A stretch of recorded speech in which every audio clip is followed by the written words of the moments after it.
ಈ ಕಥೆ ಕೆಲವು ವರ್ಷಗಳ ಹಿಂದೆ ಶುರುವಾಯಿತು. ಮಗ, ಈ ಊರಿನಲ್ಲಿ ಇಷ್ಟೊಂದು ಸಾವು ಯಾಕಾಗ್ತಿದೆ ಅಂತ ಯಾವತ್ತಾದ್ರೂ ಯೋಚನೆ ಮಾಡಿದ್ಯಾ? ಜನರು ಸಾವಿಗೆ ಪರಿಹಾರ ಕಂಡ್ಕೋತಿದ್ದಾರೆ. ಇದು ರೋಗ ಅಲ್ಲ ಸಾರು, ಇದು ಶಾಪ. ಬಾಲಮ್ಮ ತಾಯಿ ಕೋಪಗೊಂಡೋಳೆ.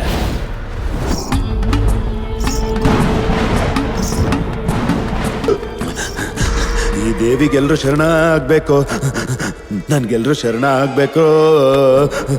ಇಗೋ ತಗೋಮಲ್ಲಣ್ಣ, ಬಾಲಮ್ಮನ್ ಮೇಕನ್ನ ನಿಂಗೆ ಒಪ್ಪಿಸ್ತಾ ಇದ್ದೀನಿ.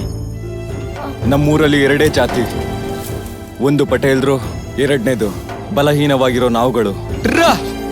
ನಮ್ ಜೀವನನಂತೂ ಹಾಳು ಮಾಡಿದ್ಯಾ, ಆದ್ರೆ ಇವತ್ತಿನ ನಿನ್ ಗೆಲ್ಲೋಗ್ ಬಿಡಲ್ಲ. ಊರಲ್ಲಿ ನಾನ್ ಯಾರಿಗೊಡಿದ್ರು ತಡೆಯೋರೇ ಇಲ್ಲ ಕಣ. ಊರಲ್ಲಿ ಕುರಿನ ಕಾಪಾಡೋದಕ್ಕಾಗದೇ ಇರೋದಕ್ಕೆ ನಿನಗ್ ದೇವ್ರು ಬರಲ್ಲ ಅನ್ಕೋತಿದ್ದಾರೆ. ಆದ್ರೆ ನೀನ್ ಮಾಡ್ತಿರೋ ಪಾಪ ಅವ್ರಿಗೆ ಗೊತ್ತಾಗ್ತಿಲ್ಲ. ಎಲ್ಲಿಂದ ಬಂದ್ಲೋ, ಹೇಗ್ ಬಂದ್ಲೋ ಗೊತ್ತಾಗ್ಲಿಲ್ಲ. ನಾನ್ ನಿನ್ನ ನಂಬ್ತಿದ್ದೀನಿ ಅನ್ಲು. ಯಾರಾಗಿರ್ಬೋದು? ಹುಚ್ಚ ಅನ್ಕೊಂಡಿದ್ದೆ, ಪರವಾಗಿಲ್ಲ, ಬುದ್ಧಿವಂತನೇ.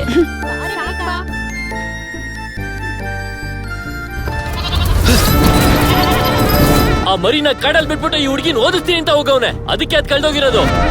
ಮಾತ್ ಕೊಡ್ತಿದ್ದೀನಿ ಭುಜಮ್ಮ, ಯಾವನೇ ಅಡ್ಡ ಬಂದ್ರು ಸರಿ, ನಾಳೆ ಮಗಳನ್ನ ಪಟೇಲ್ರ ಜಾಗ ಕರ್ಕೊಂಡು ಹೋಗ್ತೀನಿ.